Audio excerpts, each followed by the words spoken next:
Mesdames et messieurs de la presse, bonsoir. Très heureux de vous retrouver de nouveau dans le cadre de cet exercice de redevabilité qui commence un peu plus tard que prévu. Merci de votre patience. Vous savez que depuis dimanche dernier, nous sommes en séminaire du gouvernement qui a été clôturé tout à l'heure. Vous avez sûrement eu l'occasion de suivre les mots du président de la République prononcés à l'ouverture de ce séminaire, mais aussi c'est lui qui a été lu tout à l'heure par la Première ministre durant 3 jours. Nous avons été ensemble pour discuter des principaux sujets qui concernent la mise en œuvre du programme d'action du gouvernement. Vous avez suivi le président de la République parler des effets tangibles ou des actions que nos populations attendent, des réponses. Et nous avons pris 3 jours, et d'ailleurs on n'a pas terminé parce qu'il y a toujours des sujets qui restent en suspens, qui feront l'objet de réunions particulières autour de la Première ministre pour nous assurer que nous avons bien calibré notre action parce que nous sommes, tel que la Première ministre elle a dit, le gouvernement de la différence et le gouvernement du changement. Alors on disait gouvernement de warriors, je pense que la Première ministre a donné une indication sur comment notre gouvernement doit être perçu parce que nous sommes engagés à le faire et nous avons signé un acte d'engagement à la clôture de 10 travaux, sûrement que beaucoup d'entre vous ont couvert ces activités. Et donc ce soir, nous allons faire un focus sur un pilier essentiel pour le développement et la reconstruction de notre pays, la République démocratique du Congo, la justice. Le président de la République en parle plusieurs fois, régulièrement. Nous savons tous quels sont les défis qu'il faut relever dans ces secteurs parce que nous tous, nous avons sûrement des Bibles où nous lisons que la justice élève une nation. Et ce soir, donc, nous avons le privilège de recevoir Monsieur le ministre d'État, ministre de la Justice et garde des Sceaux, honorable Constant Mutamba. Vous n'êtes pas présenté, mais ce soir, c'est votre première participation à cet exercice. Donc, 36 ans, député national de l'opposition, je précise, et même au gouvernement, vous êtes pour le compte de l'opposition, avocat, candidat président de la République. Avant qu'on aille d'ailleurs dans les vifs du sujet, comment avez-vous accueilli votre désignation à ces prestigieux postes de garde de Sceaux du gouvernement de la République démocratique du Congo? Mais avec beaucoup de modestie pour avoir une petite expérience sur la question de la gestion de la chose publique. Mais avant d'aborder cette émission, je voudrais m'acquitter d'un agréable devoir, celui de remercier son Excellence Monsieur le Président de la République, chef de l'État, pour son choix, le choix porté sur ma modeste personne pour le compte de l'opposition politique, lequel choix a été aussi accepté par son Excellence Madame la Première ministre pour assumer ces lourdes charges de ministre d'État, ministre de la Justice et garde des Sceaux. Et donc le jour où il m'a été annoncé que j'étais nommé ministre d'État, ministre de la Justice et garde des Sceaux, j'ai accueilli cette nouvelle avec beaucoup d'humilité, beaucoup de modestie. Voilà, monsieur le ministre d'État, ministre de la Justice, il y a beaucoup de sujets que vous abordez dans le cadre de vos responsabilités en tant que ministre de la Justice. Nous n'aurons sûrement pas le temps de tout épuiser, mais comme des traditions au cours de cet exercice des redevabilités, qu'est-ce que vous pouvez nous dire en liminaire de votre vision, évidemment, ou de comment vous comptez mettre en œuvre la vision du président de la République dans le cadre de votre secteur? Vous savez, le chef de l'État, lorsqu'il nous a nommés, il nous a assigné un certain nombre de missions claires. C'est de faire l'état des lieux du secteur de la justice qualifié de malade. Et ensuite, proposer une grille d'action qui pourront évidemment répondre aux attentes non seulement du chef de l'État, mais aussi et surtout de notre population. Ça veut dire que nous avons été à la recherche de la thérapie, de produits, médicaments qui pourront éventuellement aider à guérir cette justice qualifiée de malade. Et pour ça, nous avons identifié un certain nombre de priorités.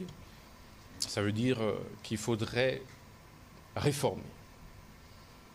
Le chef nous a donc assigné la mission d'être le ministre de la Justice réformateur. Réforme sur un certain nombre de questions, notamment les climats des affaires. Il faut impérativement redonner confiance aux Congolaises et aux Congolais, redonner confiance aux opérateurs économiques, redonner confiance aux étrangers qui choisissent la RDC comme seconde patrie. Et pour ça, il faut rapidement travailler sur la sécurité juridique et judiciaire. Cela nécessite des réformes.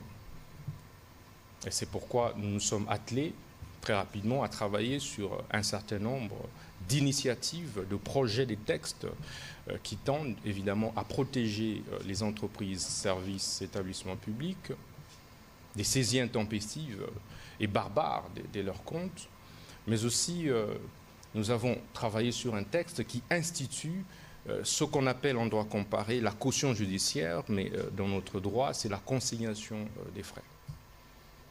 Le chef nous avait dicté de travailler sur ces deux textes en urgence, lesquels ont été adoptés au dernier Conseil des ministres. Nous nous sommes également attelés à travailler avec les huissiers de justice pour mettre en place une commission mixte qui devait désormais toiletter le processus d'exécution des décisions de justice. Parce qu'il s'est avéré que malheureusement, la plupart des doléances, des jérémiades, des justiciables relevaient plutôt des exécutions, des mauvaises exécutions des décisions de justice. Tantôt, puisqu'il s'agissait, ou il s'agit des jugements iniques, généralement assortis des clauses exécutoires sur minute, et donc c'est des clauses dolosives qui mettent en mal les entreprises publiques ainsi que les entreprises privées. Et donc il fallait arrêter ça, en complicité avec malheureusement certains juges véreux. Je ne dis pas que tous les juges sont véreux, certains magistrats véreux, certains avocats véreux, certains huissiers véreux. Et bref, il fallait arrêter tout de suite l'hémorragie. Nous sommes attelés à cela et je pense qu'avec ces mesures et ces réformes que nous venons d'amorcer et apporter dans les jours et semaines qui viennent, nous allons devoir stopper de manière drastique cette hémorragie des détournements, des délinquances économiques et financières. Nous nous sommes également attelés à travailler sur le parquet financier. Au deuxième Conseil de ministres, le chef de l'État nous avait instruit de manière claire de réfléchir sur la mise en place du parquet économique et financier en vue de lutter efficacement contre la corruption et la délinquance économique et financière. Nous avons travaillé sur le texte que nous avons soumis à la commission permanente de réforme du droit congolais. Et donc le texte est quasi prêt. Et dans les jours qui viennent, nous allons devoir le transmettre à la commission des lois pour son adoption au Conseil des ministres avant de le transmettre au Parlement. Nous avons également travaillé sur l'assainissement du secteur de culte et association. Comme vous le savez, il y a eu une anarchie inédite dans les secteurs des cultes et associations. Quiconque s'est réveillé et se faisait appeler apôtre, voire pape. Donc même moi, je pouvais m'octroyer le titre de pape Constant Moutaba. Et donc, il fallait vite arrêter cela, où vous avez une floraison d'églisettes, ou mieux églises, sur chaque coin de rue. Et nous avons mis en place une commission, après plusieurs séances de travail avec tous les chefs religieux, nos prélats catholiques, les protestants. J'ai rencontré tous les responsables, le président des LCC et bien d'autres. Réveil, kimbanguistes et autres. Nous nous sommes accordés qu'il fallait assainir. Et nous avons mis en place une commission qui a travaillé sur les mesures drastiques d'assainissement.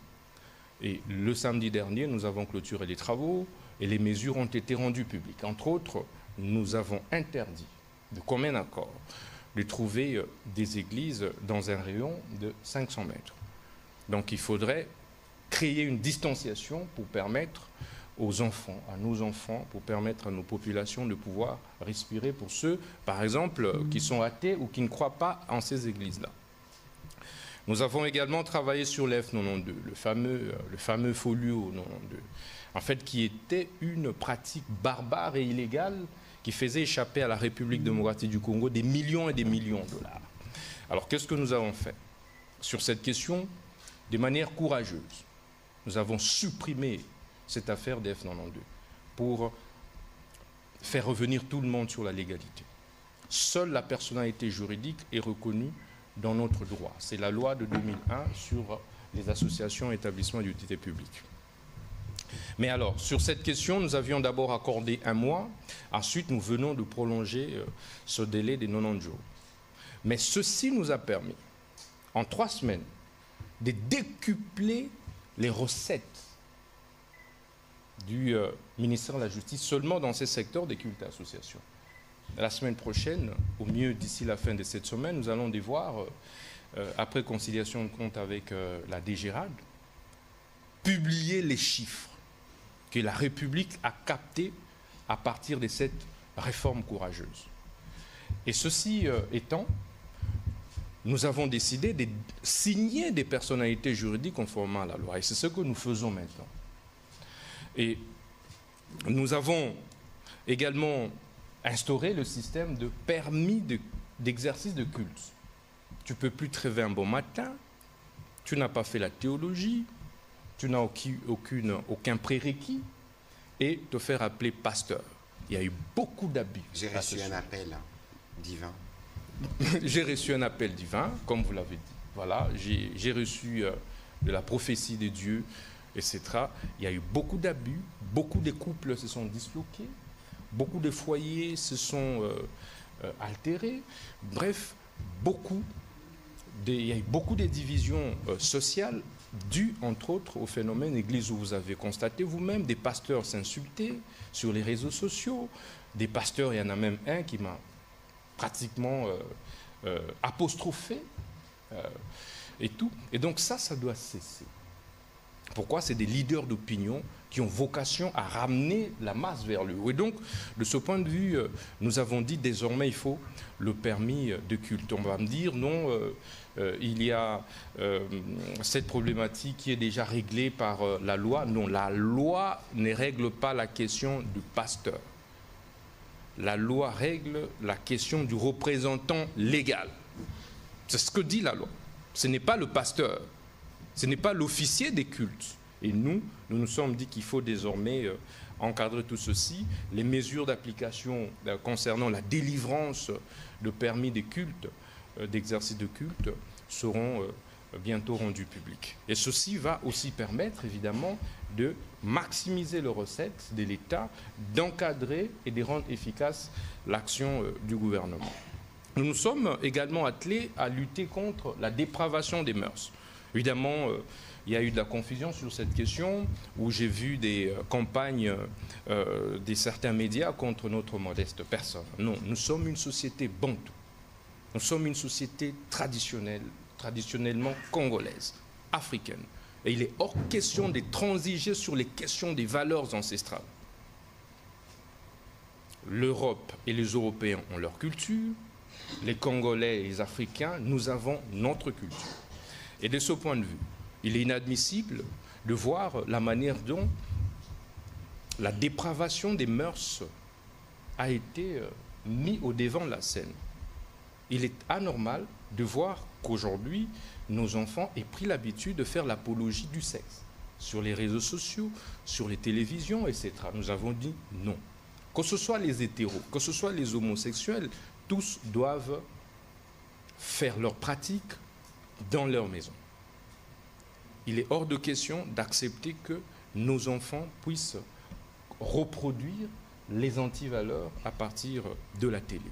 Bon, malheureusement, ça a été mal interprété et je remercie les forces de l'ordre pour avoir évidemment travaillé avec professionnalisme sur cet état des choses. Donc il n'a jamais été question pour le ministre de la Justice de la République démocratique du Congo de pouvoir s'attaquer singulièrement aux homosexuels. Ça a été une campagne, une cabale montée de toutes pièces par les ennemis de notre peuple, les ennemis des Africains, les ennemis des Congolais. Et donc, c'est une opération qui a réussi et nous avons également à l'occasion lancé l'opération contre les nuisances sonores. Comme vous le savez, ce ne sont pas les textes qui nous manquent, mais c'est leur applicabilité ou application. Il y a des textes qui concernent, qui réglementent la problématique des nuisances sonores. On vous dit non. Il est anormal que nos enfants puissent étudier avec des bars à côté, qui mettent la musique comme bon leur semble, avec des églises qui mettent la musique comme bon leur semble. On ne dit pas question. Nous avons recouru et donc au texte qui répond à la question, qui protège les droits voisins, et nous avons donné des injonctions claires, aussi bien au procureur général près la Cour de cassation qu'aux autres services pour que ces lois soient d'application stricte. Ce qui a été fait, et c'est un processus en cours qui va s'étendre sur l'ensemble du pays. Et nous recevons les satisfecit, les applaudissements de la population, parce qu'il fallait du courage. Et donc, sur ce point-là, nous avons, comme vous le savez, réussi à tenter de moraliser en 3-4 semaines de notre gestion la société. Et nous avons travaillé pour faire revenir la peur du gendarme. Parce que nous nous sommes aperçus que la problématique, le vrai problème du Congo, c'est les désordres et l'indiscipline. Nous sommes donc attelés, surtout sur le plan des détournements des deniers publics, à donner des injonctions claires, à ouvrir des enquêtes judiciaires claires, de sorte que les détourneurs de deniers publics, d'abord, désormais répondent de leurs actes, mais aussi et surtout aient peur de l'argent de l'État. Et pour ça, nous n'avons pas hésité, pour votre information, à pouvoir utiliser la police judiciaire de parquet, à recourir au parquet traditionnel, parce que au regard de la loi sur les juridictions de l'ordre judiciaire, le ministre de la Justice a le droit de donner injonction au procureur général après la Cour de cassation ainsi qu'aux procureurs généraux. Et les parquets, les magistrats des parquets sont sous l'autorité du ministre de la Justice. Évidemment, il y a de petits débats à ce sujet et nous n'allons pas nous attarder dessus, mais nous avons mis en place un cadre de concertation pour qu'on ne crie pas à la violation de l'indépendance du pouvoir judiciaire. Nous avons également créé le sceau de l'État. Comme je vous l'avais dit, il manquait un sceau de la République, un sceau de l'État. Et nous nous sommes attelés à pouvoir créer un autre spécimen. Nous avons déjà d'ailleurs commencé à les livrer au niveau de différents services, au niveau national. Mais désormais, plus aucun service de l'État ne devra utiliser un sceau fabriqué à Gambela ou fabriqué à Zambie. Il revient au ministre de la Justice et garde des Sceaux de pouvoir mettre à la disposition de tous les services de l'État, à commencer par la présidente de la République, la primature, jusqu'au niveau des administrateurs du territoire. Chose qui se fait déjà. Nous allons devoir présenter officiellement cela au chef de l'État parce que la commande de sceau de l'État a été passée à l'étranger. Et peut-être qu'il faut penser à conclure cette partie introductive pour permettre aux journalistes de poser des questions et d'apporter des éléments d'éclairage. Je vous en prie, je vais chuter. Sur le plan de l'amélioration des conditions de vie des magistrats, nous nous y attelons. Nous sommes conscients que nos magistrats méritent de travailler dans des endroits, dans des infrastructures qui soient adéquates. Nos magistrats ont droit à une prise en charge médicale adéquate, etc. Nous avons déjà mis en place une commission qui travaille sur ça. J'ai personnellement saisi le président du Conseil supérieur de la magistrature et nous y travaillons. Nous avons également, nous sommes également attelés à moderniser les services de l'administration. D'abord, en bancarisant tous les frais de justice. La commission a fini son travail. Plus aucune caution, aucun cautionnement, aucune amende ne devra être payée en liquide. Nous voulons capter tous les frais de justice qui étaient jusqu'ici, qui échappaient jusqu'ici à l'État.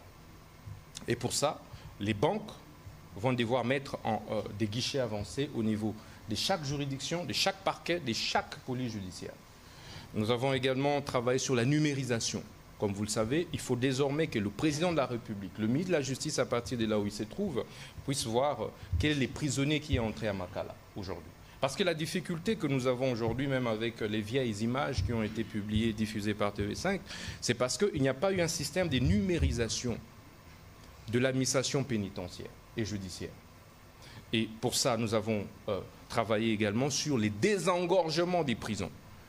Dès notre prise de fonction, nous avons visité de prisons et nous sommes effectivement rendus compte des conditions parfois difficiles dans lesquelles vivent certains prisonniers. Mais il faut avouer que sur le plan de la prise en charge, nos prisonniers mangent 2 à 3 fois par jour. C'est moi le ministre de la Justice. Je sais l'enveloppe qui est débloquée par la République. Monsieur le ministre, donc, je crois que sur ces sujets, il y aura des questions qui reviendront. J'attends. Et je pense aussi que dans le cadre de l'action que vous avez commencée, nous allons nous assurer que dans le cadre de cet exercice de redevabilité, que nous puissions voir, évidemment dans les conditions qui seront autorisées, de faire des tours dans quelques prisons pour nous assurer qu'il y a des efforts qui sont fournis pour améliorer les conditions carcérales. Et non, Monsieur le ministre, si vous autorisez, nous allons... Je vais chuter. Allez-y, allez-y. Donc aujourd'hui, vous pouvez désormais entrer sur le site officiel du ministère de la Justice et Garde des Sceaux, où vous trouvez tout dedans. Ça n'a jamais existé. Tout a été numérisé. La question des certificats de nationalité. Savez-vous qu'avant, on délivrait nos certificats de nationalité aux étrangers? J'ai mis en place une nouvelle procédure de délivrance qui passe par la contre-vérification de la DGM et de l'ANER. Ceci nous a permis de dénicher autant de demandes de certificats de nationalité de la part des étrangers, s'il vous plaît. Et je pense qu'il y a eu une fuite d'ailleurs, la fuite d'une lettre de la DGM à ce propos. Donc pendant des années, nous nous sommes livrés à nous faire infiltrer nous-mêmes. Et j'ai arrêté ça. Nous avons également travaillé sur le front judiciaire national. Travailler pour voir dans quelle mesure accompagner les efforts de guerre de nos FARDC, les efforts diplomatiques du chef de l'État. Mais au niveau interne, comment? C'est évidemment en activant un certain nombre d'actions qui relèvent effectivement et juridiquement, légalement de notre pouvoir pour pouvoir faire reculer le Rwanda qui est notre principal agresseur. Faire reculer les traîtres de la République que vous connaissez et je pense que nous aurons l'occasion d'y revenir. Voilà, merci. Monsieur le ministre de la Justice, il y a tellement à dire dans votre secteur. Les plus importants, ce que nous voulons dans le cadre de cet exercice de redevabilité qui nous a été recommandé plusieurs fois par le président de la République, nous assurer que les Congolais comprennent le sens d'abord de la vision, mais aussi les efforts qui sont consentis pour avoir un secteur de la justice assaini. Alors, on va commencer cette partie des questions avec M. Amédée Moirabou, qui sera suivi de M. Oscar Mbal. Avancez, s'il vous plaît, une question pour être sûr que nous en récoltons les maximums. S'il vous plaît.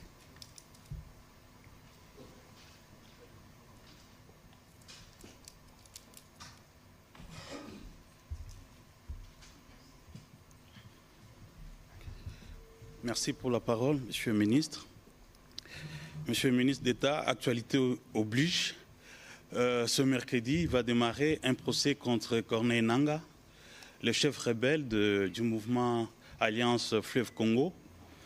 Qu'en est-il exactement? C'est quoi le message que l'RDC veut passer? Monsieur le ministre. Merci beaucoup, Monsieur Amédée. Vous savez, nous ne voudrions pas préjuger du fond au risque de violer l'indépendance du pouvoir judiciaire. Le juge est indépendant. Il ne revient donc pas au ministre de la Justice de pouvoir s'immiscer des actions judiciaires. Mais tout ce que nous pouvons faire au regard de la loi, j'ai le pouvoir d'injonction sur les parquets, sur les auditeurs. Et à ce propos, évidemment, nous avons travaillé pour que l'instruction préjuridictionnelle s'accélère. Et à partir du moment où l'auditeur ou l'auditorat s'est débarrassé du dossier et a saisi la juridiction compétente, ça veut dire la cour militaire de la Goumbé, qui a été choisie comme juridiction compétente, eh bien, nous attendons l'issue du procès. Et donc, ceux qui sont accusés devront répondre, présenter leurs moyens de défense. Ben, si le juge estime que ce pourquoi ils sont accusés, ça veut dire, j'ai lu ces crimes de guerre, trahison et autres, ben, ils vont répondre devant le juge. Voilà, merci de la clarté de la réponse. On va prendre la question de M. Oscar Mbala. Et puis ce sera à M. Eric Izami. Excellence, merci pour la parole. Je voudrais rebondir sur une question d'actualité. En début d'après-midi, la porte-parole du chef de l'État a lu une ordonnance portant révocation du coordonnateur du PDDRCS, M. l'abbé Jean Bosco Baala. Et un jour avant, Excellence, Monsieur le ministre des Médias, vous avez fait un tweet selon lequel aucune personne n'a été mandatée pour engager une quelconque discussion à Kampala. Dites-nous, qu'est-ce qui s'est passé exactement? Parce que dans les réseaux sociaux, nous voyons déjà une autre démission signée par un membre du gouvernement statutaire. Ça veut dire qu'il a voyagé officiellement. Nous voulons avoir de l'éclairage. Qu'est-ce qui s'est passé exactement à Kampala et avec ces rebondissements assortis d'une révocation? Peut-être une petite question au ministre de l'État de la Justice. C'est le deuxième volet de ma question. C'est une seule question avec deux volets. Vous parlez du désengorgement de prison parce que les CPRK, les centres pénitentiaires, par exemple de Makala, vous dites centre pénitentiaire et de rééducation. Il y a des prévenus qui sont condamnés à 20 ans de prison, à 15 ans de prison. Ils ont les soucis peut-être d'étudier, dans le cadre de la rééducation, faire un master, les doctorats, parce qu'ils ont 20 ans en prison. Vous n'entreprenez-vous, est-ce que vous n'entreprenez-vous pas de mettre à leur disposition des cours même à distance ou même des universités à l'intérieur, des professeurs viennent leur rendre visite et leur donner des cours sur place, parce que c'est le volet rééducation. 20 ans sans étudier, voilà, sans rien faire. On se rééduque pas en faisant un master. Bon, encore que ça dépend au cas par cas. Alors, sur votre première question, les choses doivent être bien claires. Je pense que vous avez perçu, comme nous, l'agitation qui s'observe dans les groupes des terroristes. Une agitation et un empressement à penser pouvoir qui peuvent avoir l'occasion de se retrouver avec le gouvernement autour d'une table pour discuter de quoi que ce soit. Nous l'avons dit et redit ici, il est hors des questions d'envisager une quelconque forme de dialogue ou des négociations avec les terroristes que je m'abstiens de citer. Le cadre où les discussions peuvent se faire, c'est à Luanda.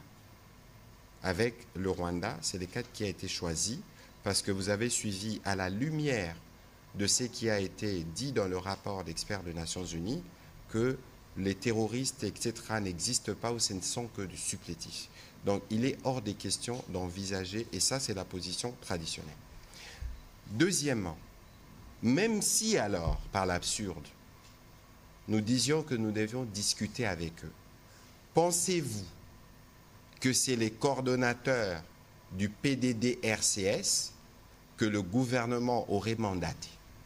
J'ai cru lire, parce qu'il y a eu encore une fois beaucoup de manipulations sur les sujets, en disant qu'il y a une délégation de haut niveau du gouvernement. De quel haut niveau parlons-nous là? Et vous avez suivi la réaction de lui-même, l'abbé Baala, qui a dit qu'il n'était pas là-bas pour la mission ou pour ce qui lui a été attribué. Quoi qu'il en soit, il y a eu ambiguïté dans notre opinion. Et dans le tweet que je fais hier, c'était pour casser toute forme alors toute forme de manipulation, croyant que le gouvernement avait dépêché quelqu'un pour prendre langue avec les autres. Et donc ici, il y a évidemment une enquête qui a commencé pour en connaître les détails, mais visiblement, il semble que si s'avère que l'abbé Baal a eu une quelconque forme de discussion avec ces terroristes, nous le saurons, parce que lui-même, il doit venir s'expliquer sur ce qu'il en est exactement, pourquoi on les lui a attribués. Donc il peut s'y trouver qu'il a abusé de la confiance du vice-premier ministre et ministre de la Défense. Parce que les sujets que lui-même explique, le cadre de sa mission, était pour aller voir des LRA ou des enfants congolais enrôlés. Et donc il y a encore une partie de l'histoire qui doit être bien clarifiée, mais ici, je rappelle que nous, le seul cadre, c'est le cadre de Luanda. Et j'ai entendu dire ou lire quelque part que ça s'est fait sous les auspices du président Uhuru Kenyatta, ce qui est totalement faux. Le président Kenyatta échange régulièrement avec le président de la République, mais aussi avec les hauts représentants qui avaient, M. Serge Tshibangu, qui avait accompagné le président Uhuru durant toutes ces phases des discussions avec les groupes armés. Le président Uhuru se trouve à New York. Alors comment pensez-vous qu'une telle initiative peut être possible? Et puis, il ne faut pas oublier que nous avons, nous, demandé des clarifications au gouvernement ougandais. Vous avez vu que ma collègue, la vice-ministre des Affaires étrangères, avait reçu les chargés d'affaires de l'Ouganda parce que pour nous, comme il était prévu, nous attendons des clarifications. Et dans les premières réponses qu'elle a données à notre collègue, c'est de dire, et ils ont même fait un tweet pour dire que l'Ouganda ne soutenait pas le M23. Mais pour nous, ce n'est pas encore suffisant.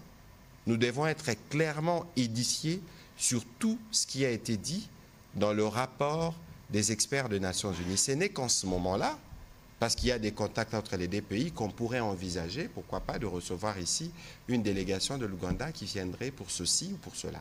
Donc ici, il faut que les choses soient bien claires. Pas des négociations, pas des dialogues avec des terroristes. Personne n'a été mandaté. Et tout ce qui a été dit sera tiré bien au clair parce que je constate aussi qu'il y a eu, comme d'habitude, beaucoup de manipulations dans les stricts objectifs de désorienter notre opinion. J'espère que j'ai été assez clair sur le sujet. Monsieur le ministre d'État, une réaction à la question qui vous avait posée. Merci, Monsieur le ministre de la Communication. Rapidement, avant de pouvoir répondre à votre question, je voudrais rappeler que dans l'affaire qui va demain opposer l'auditeur supérieur avec les groupes de Corneille Nangaa, il s'agit d'une procédure par défaut pour certains et contradictoire pour d'autres. Et il ne faudrait pas que l'on confonde. Notre code de procédure pénale, en ses articles 80, prévoit bel et bien cette procédure-là. C'est donc un peu l'équivalent du procès par contumace en droit comparé. Donc il ne faudrait pas que l'on confonde parce que j'ai lu quelques petites confusions dans ce sens.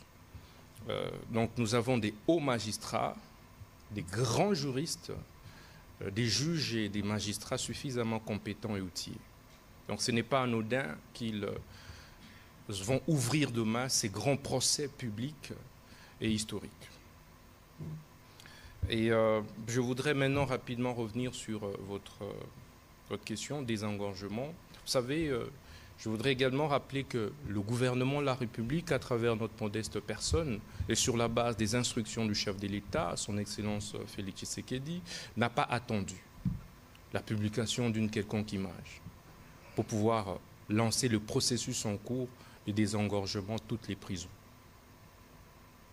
C'est donc à cet effet que nous attendons les conclusions de la Commission nationale et des sous-commissions que nous avons mises en place au niveau de toutes les prisons pour pouvoir envisager des mesures drastiques à prendre. Mais nous n'excluons pas dans le cadre de l'amélioration des conditions de vie des prisonniers, des détenus, la possibilité pour certains d'apprendre. Je vous informe déjà que la République démocratique du Congo a voté une nouvelle loi portant sur les régimes pénitentiaires. Et aujourd'hui, au niveau du secrétariat général de la justice, vous avez toute une direction qui s'occupe de la production pénitentiaire.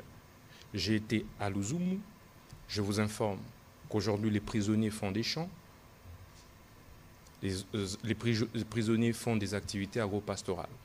Et c'est pour bientôt Kananga et dans d'autres provinces du pays. Donc les prisonniers sont suffisamment pris en charge pour pouvoir s'autonomiser et pour s'épanouir. Merci. Voilà, M. Eric Izami, s'il vous plaît. Et puis ce sera M. Alain Lino. Merci de la parole, Monsieur le ministre. Vous avez pris, d'abord, je commence par saluer votre courage, l'un et l'autre, et l'ensemble du gouvernement par rapport à tout ce que vous faites pour la République démocratique du Congo, mais particulièrement pour le ministre d'État, ministre en charge de la justice et garde des Sceaux. Il n'y a pas longtemps, vous aviez pris un certain nombre de mesures pour, par exemple, empêcher le déplacement de l'ancien ministre des Finances, Nicolas Kazadika Dimanzouji. Mais finalement, il avait réussi à prendre son envol pour Paris. Et puis, nous avions appris, par ailleurs, qu'il est revenu sur Kinshasa hier. Ma question, c'est qu'est-ce qui va arriver par la suite? Parce que vous dites ici que vous devez désengorger. Nous avions appris par ailleurs qu'il y a des prisonniers qui avaient volé des poules qui se trouvent à Makala.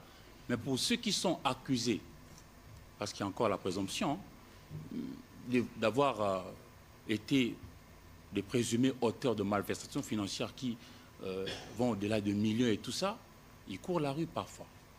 C'est quoi la suite pour ces dossiers particulièrement? Alors, Monsieur Eric, je peux vous rassurer que le chef de l'État nous a donné mission de sévir. Et nous serons intransigeants, intraitables vis-à-vis de tous les détourneurs des deniers publics de l'État. Tout celui qui aura détourné un seul dollar des Congolais, sa place sera à la prison. Et nous réserverons des réponses implacables à cela. Et s'agissant du dossier auquel vous faites allusion, de l'ancien ministre des Finances, vous devriez simplement retenir que nul n'est au-dessus de la loi, mais en même temps, tous, même vous, en cas d'accusation, vous bénéficiez au regard de notre Constitution de la présomption d'innocence. Seul le juge, alors seuls les juges est habilité au regard de notre droit à pouvoir condamner quelqu'un pour un fait infractionnel. Et donc je ne voudrais pas ici m'immiscer dans une instruction en cours. Le seul rôle du ministre de la Justice au regard de notre loi, c'est de pouvoir donner injonction au procureur général de la cassation, aux procureurs généraux. Dès l'instant où l'instruction préjuridictionnelle est lancée, le ministre de la Justice est dessaisi. C'est la difficulté. Et de ce point de vue, je ne peux donc pas opiner sur la question. Cependant, nous avons mis en place un cadre de concertation avec le procureur général près la Cour de cassation pour suivre tous les cas liés au détournement de deniers publics de près. Et vous pouvez vous assurer que personne de cité n'échappera à la justice.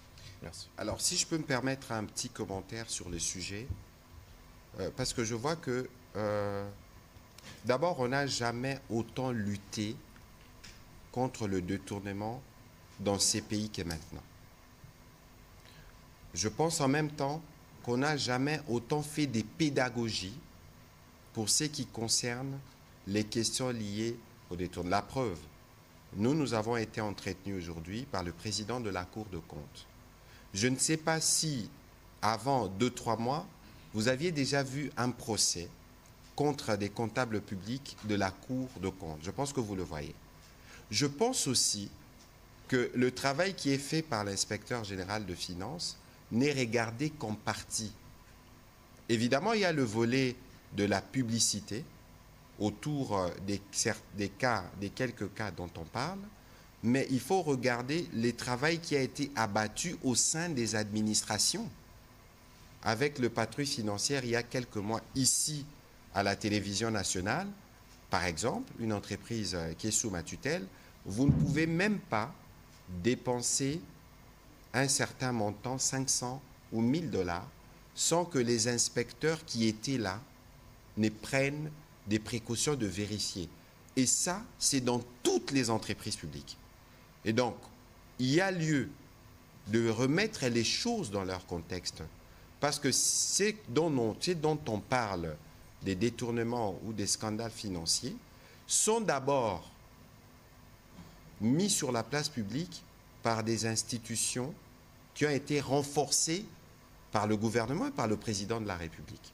Donc il faut considérer que dans tout ce qui est dit, encore que le ministre de la Justice l'a dit ici, lorsqu'il y a des cas qui sont révélés dans l'opinion, il appartient à la justice de venir déterminer les culpabilités. Mais cette tendance de voir comme une forme de récupération politicienne sur ces sujets me pousse à vous dire, comme professionnel des médias, il faut aussi refaire alors le tour de toutes les entreprises publiques et regarder comment ces entreprises sont dorénavant gérées.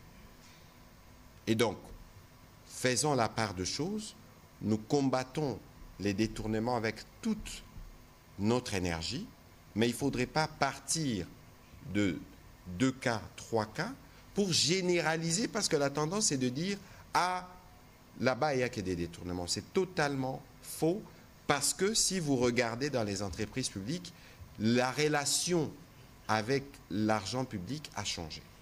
Et donc, il faut que cela soit bien clair. On va évoluer sur d'autres sujets avec Alain Lino Marcelo, et puis ce sera Serge Seka et M. Michael Bakemba, s'il vous plaît.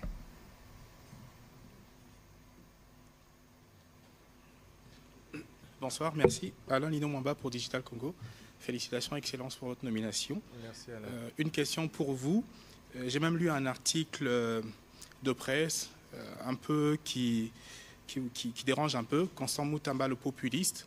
Alors, vous avez ici dressé les grandes lignes des missions qui sont assignées à votre mandat. Je vais peut-être parler de numérisation de l'administration de justice, mise en place des nouvelles mesures de délivrance de certificats, conditions de vie des magistrats, plus d'amendes en justice payées physiquement. On a comme l'impression que vous voulez tout arranger du coup, alors qu'il y a beaucoup de choses à faire. Et c'est un très grand chantier. Et beaucoup craignent que vous vous éparpillez un peu. On ne sait pas combien de temps a ce gouvernement sominois. Peut-être que le temps ne sera pas assez en votre faveur pour trouver des solutions. Parlons par exemple du désengorgement. Il faut peut-être construire des nouvelles prisons, en dehors de laisser partir des prisons les personnes qui atteignent presque le délai de leur sentence. S'il faut prendre quelques prisonniers, emmener à l'intérieur du pays, il faut moderniser les prisons, parce que même à l'intérieur du pays, les prisons sont pleines. Les moyens, est-ce que vous en avez? Est-ce qu'il ne vous faudrait pas peut-être viser les grandes priorités pour bien faire? Voilà. Merci Alain. Très rapidement, constant populiste, je dirais d'abord il faut des actions qui confortent la population. Nous sommes dirigeants, nous sommes gouvernants exécutifs pour agir en conformité avec les attentes de notre population. Si c'est en cela que vous qualifiez constant populiste, eh bien je le suis. Mais sur la question des résultats, je viens de vous annoncer que le chef nous a instruits sur des réformes courageuses. Et nous avons pris des textes courageux. Je pense que M. le ministre de la Communication a repris cela dans les comptes rendus du gouvernement. C'est un secret des polichinelles aujourd'hui. Donc d'ici la semaine prochaine, vous allez ressentir les effets de ces réformes courageuses. Je vous ai parlé de la numérisation, mais entrez sur le site du ministère de la Justice. C'est une réforme majeure. Mais je vous ai parlé du certificat de nationalité. Mais vérifiez. Allez à la DGM. C'est ça du populisme. Je vous ai parlé que la suppression du F92 a fait décupler les recettes au niveau du ministère de la Justice. Mais allez vérifier. Et donc, bref, c'est des mesures concrètes. Seulement, le chef de l'État ne nous a pas nommés pour des discours. Le chef de l'État et la première ministre attendent de nous, ministres, des actions. Et je suis dicté par la seule volonté d'agir. Et nous agissons au quotidien. Nous avons de l'énergie pour ça. Vous savez, au vu des défis qu'il y a actuellement, le pays a besoin des hommes et des femmes courageux et audacieux, d'action. Lorsque le chef de l'État me dicte une instruction, moi je ne dors pas. Vous savez, à 36 ans, le chef fait de vous ministre d'État, ministre de la Justice et garde-sceaux. C'est l'un des portefeuilles de souveraineté, parmi les 4. Tout ce que je peux retourner en retour au président Tshisekedi, c'est mon dévouement. S'il faudra veiller, réduire les heures de sommeil, je le ferai. C'est ma loyauté ferme et indéfectible. Je ne viens pas pour m'amuser. Parce qu'il pouvait faire autant à tous les autres. Je vous rappelle que depuis 60, je suis le plus jeune ministre de la Justice et garde-sceaux. Et donc, qu'est donné en retour? C'est mon engagement. Et les résultats sont palpables. Nous avons donné des bus aux agents d'administration, allez poser la question. Nous avons doté la police judiciaire des véhicules d'opération. Ça a existé seulement à l'époque des Singaoudjou, mais c'est du concret. Donc en un mois, nous avons réformé systématiquement. Et vous pouvez faire passer votre micro-baladeur au niveau du ministère de la Justice. On chante les chefs de l'État matin, midi, soir à cause des réformes que nous apportons. Aujourd'hui, tout le monde, tout gestionnaire a peur.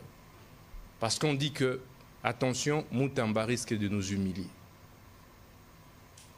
Tout le monde qui conduit mal, attention Moutamba. On me colle même beaucoup de déclarations à cause de la rigueur que nous avons imprimée sur la base des instructions du chef de l'État.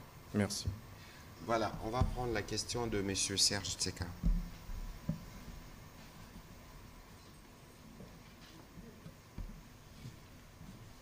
Merci pour la parole, Monsieur le ministre de la Communication. Merci aussi au ministre de la Justice et garde des Sceaux. Je salue votre activisme et beaucoup d'énergie et je vous le souhaite en tout cas pendant votre mandat. J'ai noté que vous voulez aller en lutte contre les détournements et tout cela en instituant très prochainement de parquet financier. Mais maintenant, nous avons la Cour des comptes qui a aussi un parquet en son sein qui peine à commencer certaines affaires. Comment vous pouvez penser aller plus loin pendant que déjà avec la Cour des comptes, il y a quelques soucis en rapport avec quelques affaires en cours? Et juste une toute petite question. Améliorer la condition des magistrats, c'est bien, mais le personnel, toute la mécanique qui travaille pour que la justice soit rendue, pose problème aussi parce qu'il y a des cabinets de certaines cours sortants qui n'ont jamais été payés. Je pense ici à la Cour de cassation, le cabinet sortant, les membres ne sont pas payés, ils en souffrent. Et si vous pouvez aussi regarder dans ce sens-là, c'est aussi ça, améliorer la justice. Merci. Très rapidement, il y a une différence à établir entre Cour de compte, qui est un organe technique et administratif, à distinguer du parquet financier, qui est un organe judiciaire, répressif. Donc la Cour de compte ne peut pas envoyer quelqu'un à la prison. Donc c'est ça la différence. Alors que le parquet financier est dissuasif. Donc il instruit et il peut immédiatement envoyer en prison. Et pour ça, je vous informe que je viens de mettre en place une unité interservice de toutes les structures qui travaillent dans la lutte contre les blanchiments de capitaux et financement du terrorisme. Vous avez dedans, par exemple, la Cogebisco, que vous avez certainement entendu parler, la Sénaref, Colup et bien d'autres. Désormais, au regard de la nouvelle loi sur les blanchiments de capitaux, à son article 130, il est prévu désormais des confiscations sans condamnation. C'est pourquoi, même pour des dossiers déjà en cours d'instruction au niveau des parquets ou des juridictions, sachez que nous avons mis en place un autre mécanisme d'enquête parallèle contre les blanchiments de capitaux. Et donc, du coup, nous aurons désormais la possibilité, pendant qu'il y a instruction préjuridictionnelle devant le parquet, de pouvoir confisquer, saisir et confisquer. Donc voilà l'innovation que nous venons d'apporter. Désormais, vous allez voir des confiscations, saisie et confiscation des biens. Eh bien, si vous venez à être acquitté, ben, on vous libère, on vous retourne vos biens. Pourquoi? Nous avons constaté que parfois on condamne des gens, on fait des procès et on reste avec des éléphants blancs. C'est le cas avec les maisons préfabriquées, où nous avons remarqué, moi-même j'ai visité ça à la cité Tchachi, où, oui, nous avons fait beaucoup de bruit. Je suis d'accord. Mais après, est-ce qu'on a finalisé les travaux? Devrions-nous continuer avec cette allure ou pousser les soi-disant détourneurs de deniers publics plutôt à finaliser les travaux? Je pense que le peuple, même le chef de l'État, attend plutôt de nous, justice, des réparations équitables. Et donc nous activons des mécanismes comme ça pour désormais pousser tous ceux qui sont arrêtés dans le cadre des détournements à pouvoir parachever les travaux pour lesquels la République avait décaissé des moyens. Voilà, on va prendre Michael Bakemba. S'il vous plaît, pas des répétitions des questions, évoluant sur le sujet. Merci, Monsieur le ministre, pour la parole. Ma question s'adresse d'abord au porte-parole du gouvernement. Fallon, vous pouvez avancer pour la prochaine question. Le porte-parole du gouvernement. Monsieur le ministre, l'opinion voulait savoir comment expliquer, selon les informations de notre possession, les dollars américains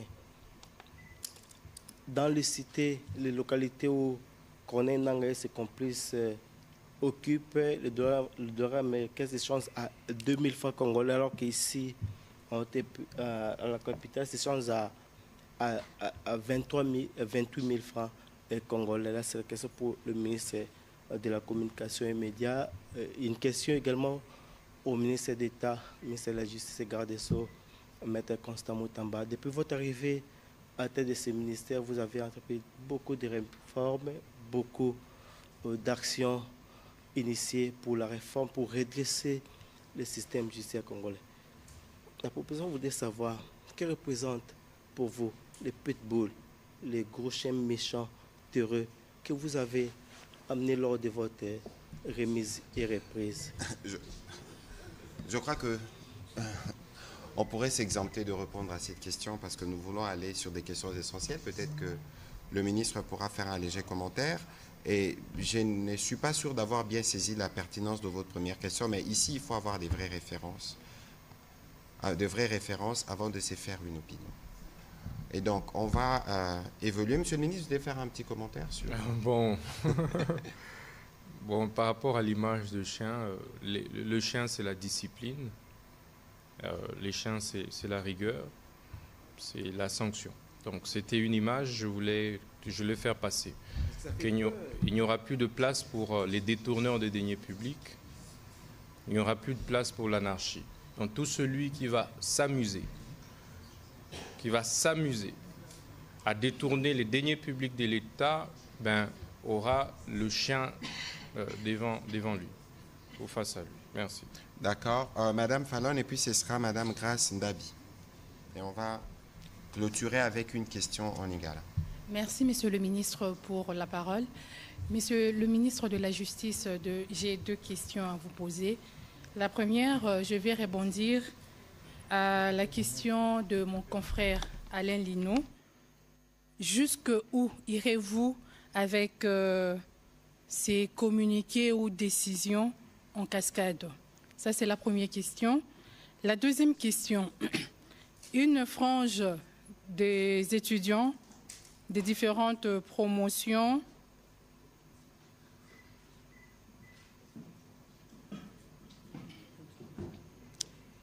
je disais une frange des étudiants des différentes promotions de médecine allant de 2017 à 2018, j'en passe, cherchent à intégrer l'ordre de médecins. Mais il se pose une condition, celle de passer au test. Or, selon l'ordonnance portant création de l'ordre de médecins, ces fameux textes n'existent pas. Alors, pour couper cette hémorragie, le futur médecin ont saisi le Conseil d'État, la Cour constitutionnelle. Il n'y a pas toujours eu de retombées positives. Alors, ils ont décidé de vous saisir personnellement. C'était le 18 juillet dernier. Où en êtes-vous avec ces dossiers? Merci, madame. Par rapport à la question principale, ce que nous devrions tous retenir, c'est que le ministre n'agit pas par voie de communiqué. Au regard de notre Constitution, le ministre agit par voie d'arrêté. Et par moment, il peut signer des circulaires et des instructions, selon le cas, pour organiser le service interne qui relève de son ministère. Les communiqués relèvent plutôt du service de communication du cabinet du ministre. Dans tous les communiqués que vous voyez là circuler, ce n'est pas le ministre. Puisque la diffusion des documents officiels est une infraction. On ne peut pas balancer sur les réseaux sociaux la signature du ministre d'un document officiel signé. C'est pourquoi, généralement, on résume une décision forte que le ministre a prise, soit par voie d'arrêté, soit qu'il a signé une circulaire ou instruction. On rend ça public à travers le communiqué de la cellule de communication. Il n'y a donc pas floraison, comme je vous ai dit, il y a énormément de priorités au ministère de la Justice. Seule la justice élève une nation. Donc il y a énormément de priorités. Et nous continuerons à faire autant. Pour le dossier de médecin, nous sommes en train de travailler dessus, effectivement. Donc j'ai mis en place une commission. Quand je vous ai dit, le ministre n'est pas un omniscient, n'est pas non plus omnipotent. Le ministre s'assoit, se repose sur des experts. Et donc j'ai mis en place une équipe d'experts pour pouvoir travailler sur la question de nouveaux médecins issus des universités privées. Et je pense que de commun accord, nous allons devoir trouver une solution avec l'Ordre national des médecins. Merci. Voilà, alors on va prendre la question de Madame Grace Ndabi. Je vais demander à Onassis Mutombo d'avancer, à Benoît Niemba qui poseront la question en série. On va terminer avec la question en lingala de M. Fabrice. Allez-y. Monsieur le ministre, pour la question. Merci pour la parole. Les gros de mes questions ont été déjà posées. Mais Monsieur le ministre d'État, votre détermination, engagement, vu par certaines personnes comme de la fugue de la jeunesse, vous êtes engagé à guérir notre justice de sa maladie. Est-ce que vous serez déterminé jusqu'à la guérison de cette justice? Vous allez garder l'allure? Merci beaucoup, madame.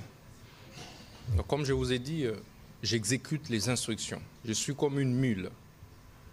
Le chef m'a confié la responsabilité de redresser l'appareil judiciaire. Donc, tant que je ne vais pas lui donner une justice à redresser, je ne dormirai pas. Et je vous informe que Patrice Emery Lumumba, que nous célébrons tous comme héros, est décédé à 36 ans, donc à mon âge. J'ai donc le choix entre sortir par ce ministère, sortir de ce ministère par la petite porte ou profiter de l'opportunité que le chef m'a donnée et entrer dans l'histoire et qu'un jour, l'histoire, les générations futures diront que voilà, nous avons connu un ministre de la Justice, comme aujourd'hui on parle de Singa Uju, de Kengo Adondo et bien d'autres. Voilà, on peut essayer de nous focaliser sur les questions qui concernent le travail du ministre. Monsieur Onassis Mutombo, allez-y s'il vous plaît. Merci Monsieur le ministre. Juste une question au ministre de la Justice. Certains artistes pensent qu'il est temps de supprimer la Commission nationale des censures des chansons. Quel est votre avis? Nous travaillons sur ça avec la collègue ministre de la Culture et Arts. Je pense qu'il serait prématuré d'aborder les choses sous cet angle-là.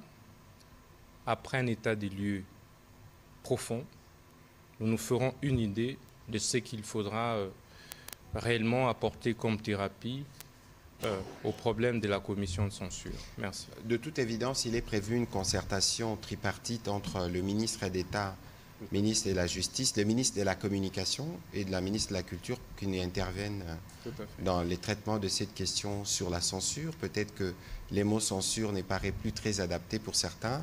En tout cas, d'après ce que la ministre de la Culture m'a dit, nous allons continuer les réflexions et les moments venus, nous communiquerons à ces sujets.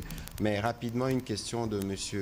Tchifredici dans la salle. Monsieur le ministre, il y a 500, je la pose à sa place, il y a 500, vous dites que les églises ne peuvent pas être séparées de 500 mètres, mais quid de celles qui existent déjà et qui sont voisins, justement? Comment vous allez arbitrer ces cas de voisinage, si on peut se permettre?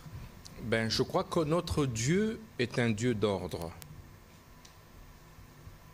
Et de ce point de vue, nous sommes pour la liberté de religion. C'est consacré dans nos lois, dans notre Constitution. Mais nous voulons simplement éviter l'anarchie. Voyez-vous qu'il y ait des églises qui se suivent comme c'est le cas aujourd'hui. Ça crée les désordres, ça crée l'anarchie.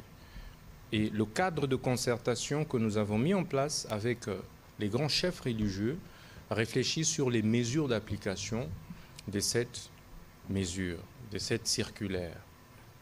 Et ces mesures-là seront rendues publiques. Nous avons accordé un délai de 90 jours pour que les églises puissent se conformer. Et avant ces 90 jours, nous aurons déjà finalisé et nous rendrons publiques les modalités d'assainissement et de mise en application de cette grande mesure-là. Mais je crois qu'il y a un élément essentiel que tout le monde doit intégrer. Il y a un processus des réformes qui a été engagé, des décisions ont été prises, en tout cas la ligne a été tracée, mais c'est des choses qui ne se feront pas de manière automatique. Non. On vient, on impose.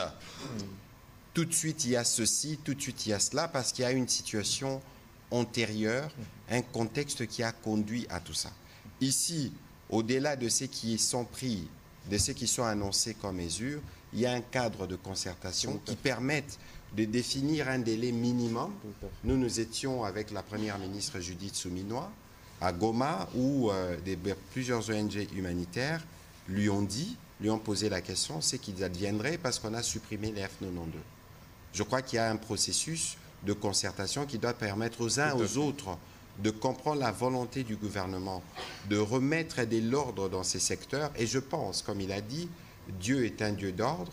Tous les hommes des dieux pourront souscrire à ces principes qui leur permettra d'ailleurs de bien exercer leur travail d'encadrement spirituel. Alors, M. Benoît Nimba, il me semble que votre question, il y a une réponse qui a déjà été donnée en liminaire sur les sceaux, justement. Non, Excellence. En fait, on est sur un projet de reportage sur l'existence de communautés LGBT à Kinshasa. Excellence, Monsieur le ministre, depuis votre dernière sortie où vous parlez de la communauté LGBT, certaines de ces communautés ont peur même d'évacuer à leurs occupations ordinaires.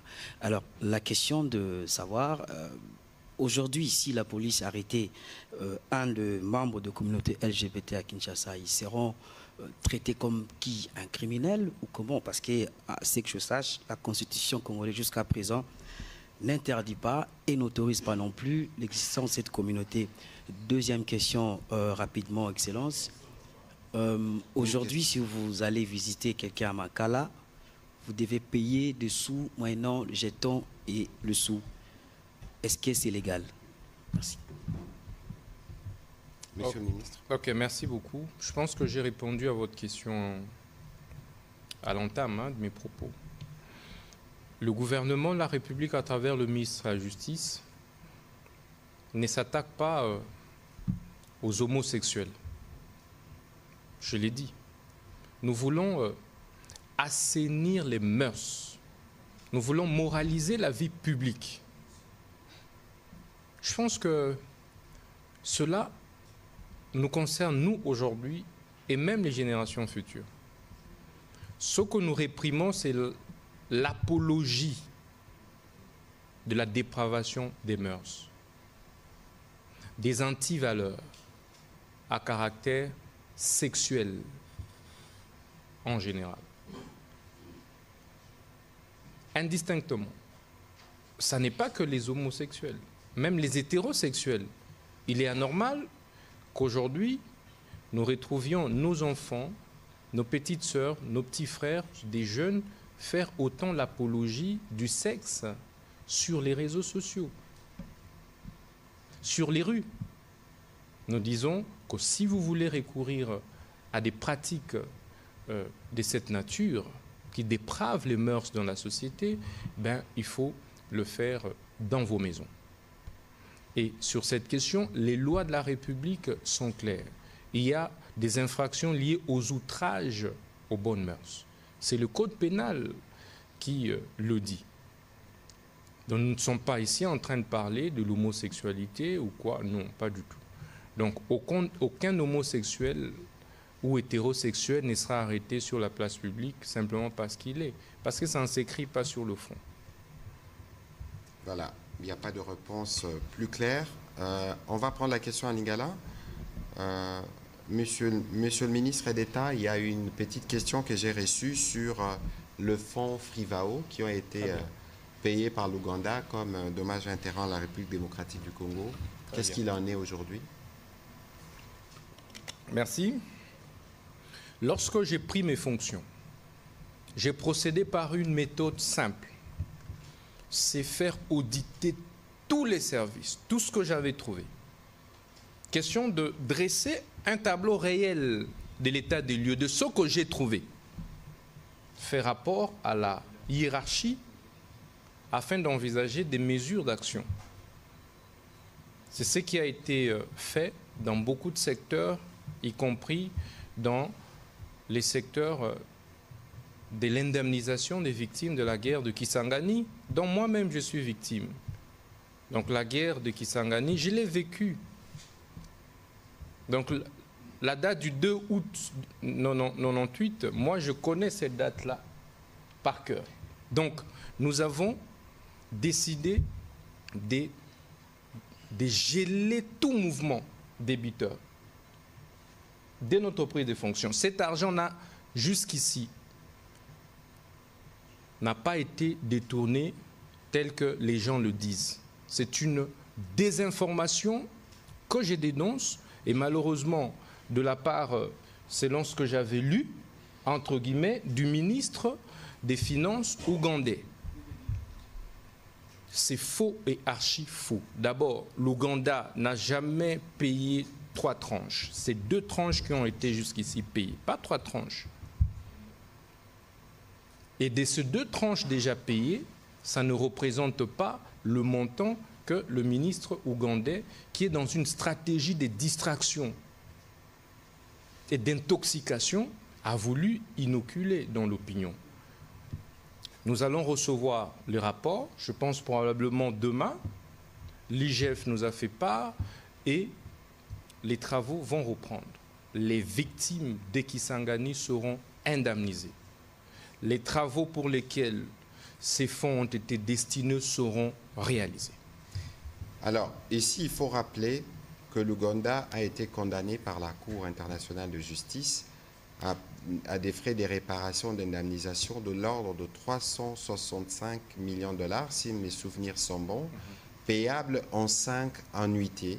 Et les annuités sont dues à chaque mois de septembre. Donc, il y en a eu pour l'année dernière, 2023-2022. Voilà. Et donc, le prochain mois, c'est en septembre qu'ils paieront la 3e tranche et que tous ces fonds serviront strictement à réparer des dégâts causés par les victimes de ce qui s'est passé. D'ailleurs, Monsieur le ministre d'État, cette année, je pense que la cérémonie du Génocos, nous la ferons à Kisangani. Alors, on va prendre la dernière question en Lingala. Fabrice, Ozamana Souka Morolia Mingite, Mutuna Yamukuse, ministre au Etali Makambe à justice au Rolobaron en Lingala. apesa biyano bandeko bazolanda na ndako. Matondi mingi Thomas Patrick Mouyaya solo moi mitune ali ebele mais tokozata mibale pona kotuna ntoma koyangela kamambia bosembo ekolo Congo démocratique ki solo bosembo nde etombolaka ekolo tomoni elenge Thomas Constant Mutamba otelemi na bopikiliki pona kosembola penza bosembo ekolo Congo démocratique mais wana tomoni mwana mboka Gilles Alingete o tukotanga kombo ya IGF na mosala dali kosala nkumu ya ekolo Congo démocratique abetaka maboko Zambie Cour des comptes alobi yepe azala mwa mbilinga kuna sengeli ayoka inanu soki pe mwa mbilinga ezali baboki na makala yo yambi esango wana ndenge nini yami bale ezali masolo beti ya nanga esengeli basambisa nanga awa na ngombo mukonzi Kisasa ata bokondane bwana makasi ya kosimba bokosimba ebe wapi na Thomas Patrick Mouyaya oya koyangela kamambi ya bitando solo Thomas koyangela kamambi ya bosemba lobi batu bako bebisa éducation ya bana na banzela ya bitando na banzela ya TikTok ya Facebook mbano nini oyo kozwa po na kopesa etumbu na batu wana bakobinaka obe mitakala na ba TikTok na ba Facebook bana na biso to kotikelaka ba telefone nyonso bakotalaka yango bakopratique bokomona te ke bokobebisa société matondi mingi. Monsieur le ministre d'État Azo Yanola, ngana ko Yanola na suka. Natondi obutondi ndeko. Mais likambo ya IGF na Cour de compte etali ministre de justice te. Cour de compte eza institution moko organe moko technique administratif indépendant ou corrélevé na Assemblée nationale et non na ministre de justice. C'est vrai que par rapport na yi a transmettre kango na biso ministre de justice. Donc etali biso te. Tokoki soki mokete biso ministre de justice ko banda ko kota na indépendance il y a ba juge topé ko obstruer ba instruction préjuridictionnelle, topé juridictionnelle, to administrative, to technique te. On est ali musala na bisote. Na pona mutuna na yo sur monsieur Nanga ndenge na yamboela kibino lobby mercredi na prison ya Ndolo nde wapi procès public contre M. Corneille Nanga et Zali Kobanda. Mais biso ministre de la justice, tu as dit na makokite ya koloba déjà que Nanga za condamné tete. On est à mosala ya juge. Biso nyonso pe to kozala wana ko assister pour être juge asala mosala na ye ndenge longo bami.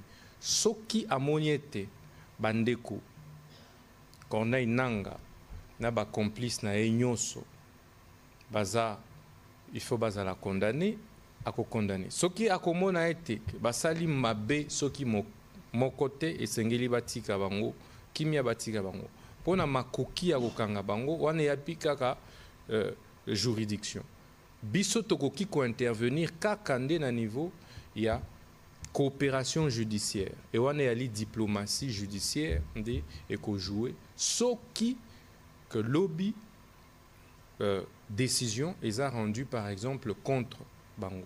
Donc à ce stade ici, il est hors de question et Robanda ko préjuger sur les locaux et Salema après parce que procès bandi ko souka lobité. Donc instruction juridictionnelle et ko bandande lobby et qui ko soit 1 mois, 2 mois, 2 ans et qui ko soit 10 ans.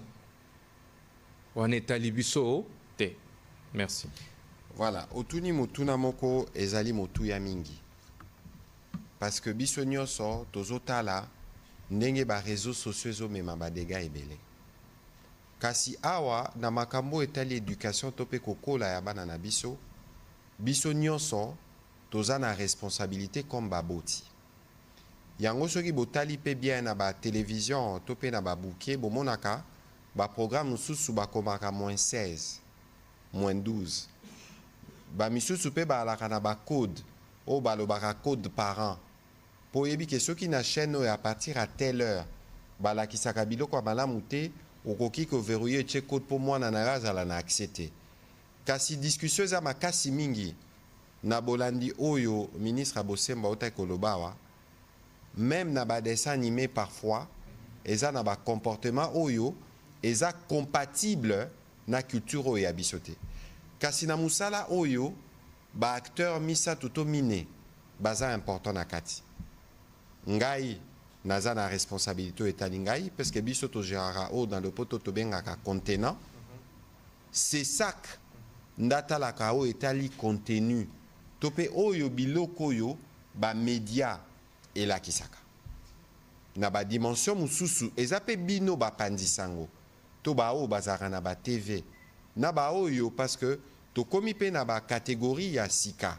ya bato tozo benga ba influenceur bango pe baza na bato balandaka bango kasi biloko bango ba kabolaka na ba réseaux sociaux na bango ezalaka biloko ya ndenge nini biso na bino atozo bunda po bobi ke banguna na biso tous les jours ba fabrikaka ba fake news baza pe awa na ba pandisango mususu awa oyo basalelaka bakomona batindiki information ya manipulation mutu alekisango bokanisi eza information normale mais soki okei otali na nsima okomona keza lokuta nga moko naza victime nango oyo bakozwa olobaki boye na makambo ya Uganda olobi basala clarification mais bamisusu basali video bakomi basali na montage balobi ya ministre Muyaya adédouané makambo ya Uganda mpona koseme confusion na mito ya bakongolais yango rôle na bino eza crucial mpona kovérifier na badimension etali yo ya biso mais mpona kotala responsabilité oyo ya bino biso mingi l'air tozokola tozalaka na OZRT tozalaka kaka na chaîne moko chaîne nationale kasi lelo bana na biso baza na basollicitation ebele na cadre ya mandat na biso oyo ya sika au président na premier ministre bapesi biso responsabilité tokokontinue mpe mosala ya salubrité médiatique mpe na ndeko na ngai Christian Bosembe na sesak tokotala na ye ndenge tokotravaille siko dimension oyo biso il faut to intégrer tokotravaille yango na ministre oyo atali makambo ya numérique poste et télécommunication parce que eza ba question transversale eza ba Facebook TikTok il faut to solola na ba responsable nango bakambi nango po soki biso pe tomoni kelekisi tokoki pe kokata yango comme ça to protéger banana biso donc oana nyonso pona biso c'est une urgence absolue ya ko travailler na ba responsable nyonso wana ba réseaux sociaux muto ko sabinote aux États-Unis na habité soki basi ba bannir bango pe bazaye ko prévoir ko bannir TikTok bon mona peke na Europe mobimba bakanga Russia TV chaîne à ba Russie pe bakanga donc kasi mukolo biso to ko télématologie chaîne oyo tozo kanga yango botelemate bolobo violation à liberté d'expression toki nini parce que biso nde toza ba gardien ya ba valeur o ya biso nde pe toza ba gardien ya ba éducation o bana na biso ba kozwa na rosilisa na koloba bo bomoni na gouvernement oyo toza na ba mama mibale mineta ya EPST madame Raissa Malou aza ministre ya éducation na nouvelle citoyenneté toza pe na ministre ya jeunesse et éveil patriotique madame Noëlla Ayeganagato voilà j'ai bien dit les noms yepe azana composante ya éveil patriotique na éveil patriotique na nouvelle citoyenneté na communication tozo travailler ensemble pour na mikolo ezali koya toko salela kaka bino na bakano na bino poto loba citoyenneté eza nini éveil patriotique eza nini comportement nini biso tozozela na ba congolais pona kotala ndenge nini lobi biso nyonso to mema contribution pour Congo ekende liboso donc kasi na wana na baboti na bapandisango na biso nyonso il faut totia maboko to s'assurer que to protéger bana na biso nde bongo toko préparer à venir ya ekolo na biso mobimba. Je pense que la réponse a été claire. Monsieur le ministre d'État, ministre de la Justice, on a terminé. cet exercice de redevabilité. Est-ce qu'il y a un petit mot que vous pouvez dire en guise de conclusion? Non, ça va. Si vous ne l'avez pas, tant mieux. Merci beaucoup à vous, messieurs et dames de la presse. J'ai vu qu'il y avait d'autres questions.